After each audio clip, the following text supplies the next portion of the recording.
சங்கீதம் 33. நீதிமான்களே, கர்த்தருக்குள் களி கூறுங்கள். துதி செய்வது செம்மையானவர்களுக்கு தகும். சுரமண்டலத்தினால் கர்த்தரை துதித்து 10 நரம்பு வீணையினாலும் அவரை கீர்த்தனம் பண்ணுங்கள். அவருக்கு புது பாட்டை பாடுங்கள். ஆனந்த சத்தத்தோட வாத்தியங்களை நேர்த்தியாய் வாசியுங்கள்.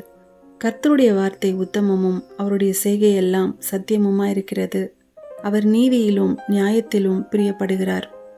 பூமி கர்த்தருடைய காருண்யத்தினால் நிறைந்திருக்கிறது. கர்த்தருடைய வார்த்தையினால் வானங்களும் அவருடைய வாயின் சுவாசத்தினால் அவைகளின் சர்வசேனையும் உண்டாக்கப்பட்டது. அவர் சமுத்திர ஜலங்களை குவியலாக சேர்த்து ஆழமான ஜலங்களை பொக்கிஷ வைப்பாக வைக்கிறார். பூமி எல்லாம் கர்த்தருக்கு பயப்படுவதாக, உலகத்திலுள்ள குடிகள் எல்லாம் அவருக்கு அஞ்சியிருப்பதாக. அவர் சொல்ல ஆகும், அவர் கட்டளையிட நிற்கும். கர்த்தர் ஜாதிகளின் ஆலோசனையை விருதாவாக்கி ஜனங்களுடைய நினைவுகளை அவமாக்குகிறார்.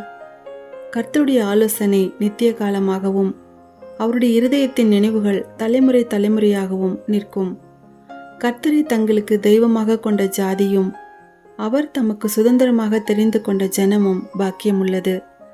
கர்த்தர் வானத்திலிருந்து நோக்கி பார்த்து எல்லா மனுபுத்திரரையும் காண்கிறார். தாம் வாசமாயிருக்கிற ஸ்தானத்திலிருந்து பூமியின் குடிகள் எல்லார் மேலும் கண்ணோக்கமாயிருக்கிறார். அவர்களுடைய இருதயங்களை எல்லாம் அவர் உருவாக்கி அவர்கள் செய்கைகளை எல்லாம் கவனித்திருக்கிறார்.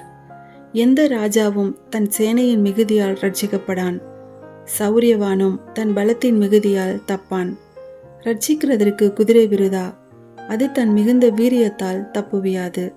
தமக்கு பயந்து தமது கிருபைக்கு காத்திருக்கிறவர்களின் ஆத்துமாக்களை மரணத்திற்கு விலக்கி விடுவிக்கவும் பஞ்சத்தில் அவர்களை உயிரோடு காக்கவும் கர்த்தருடைய கண் அவர்கள் மேல் நோக்கமாயிருக்கிறது. நம்முடைய ஆத்துமா கர்த்தருக்கு காத்திருக்கிறது. அவரே நமக்கு துணையும் நமக்கு கேடகமுமானவர். அவருடைய பரிசுத்த நாமத்தை நாம் நம்பியிருக்கிறபடியால் நம்முடைய இருதயம் அவருக்குள் களி கூறும். கர்த்தாவே, நாங்கள் உம்மை நம்பியிருக்கிறபடியே உமது கிருபை எங்கள் மேல் இருப்பதாக.